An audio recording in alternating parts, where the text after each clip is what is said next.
Ертеде көкжиекке күн сүйкенген, жел жусанның сыбдырын алып жүрген заманда, бір кішкентай үйде ақ мейірімді ешкі 7 лақпен бірге өмір сүріпті. Лақтары жұлдыздай жанып тұрған. Бірі тентек, бірі момын, бірі ойлы, бірі күлкіге жақын екен. Бір күні ешкі орманға аттанбақ болып, лақтарын айналасына жинап алып, дауысын жұмсартып былай дейді: «Шырақтарым, бұл әлем тек жақсыдан тұрмайды. Орманда аш көз, аяр қасқыр бар. Мен кергенде ғана есік ашыңдар. Мен сендерге әнмен келемін. Шырақтарым, лақтарым, аналарың келді, сүт әкелді». Сол сәтте үйдің сыртында көлеңкеге жасырынып қасқыр тыңдап тұрған еді. Көзінде аштық, жүрегінде мейірім жоқ. Ешкі кетісімен қасқыр есікті тоқылдатып, дауысын зорға жіңішкертіп ән айтты. Бірақ лақтар бірден таныды. «Жоқ, бұл анамыз емес». Қасқырдың ашуы қайнап, айлаға көшті. Алдымен бор жеді, дауысын өзгертпек болды. Болмады. Ұстаға барды, тамаққа темір тигізді. Болмады.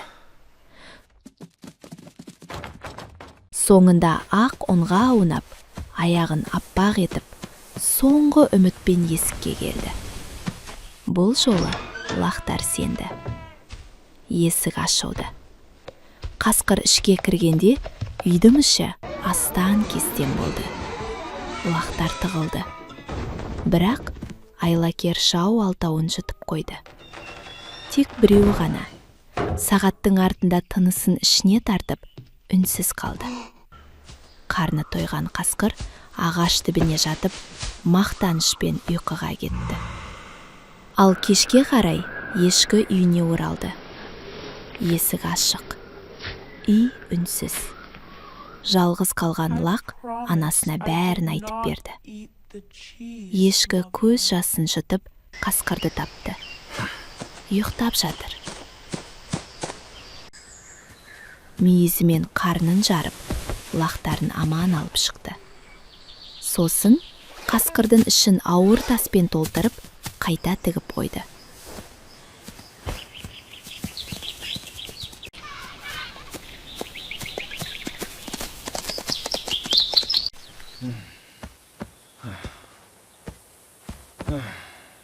Оянған қасқыр шөлдеп құдыққа барды.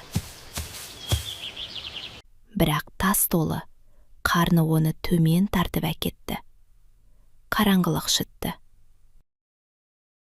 Ал ешкі мен 7 лағы тағы да бірге, тағы да аман, жаңа өмірге қадам басты.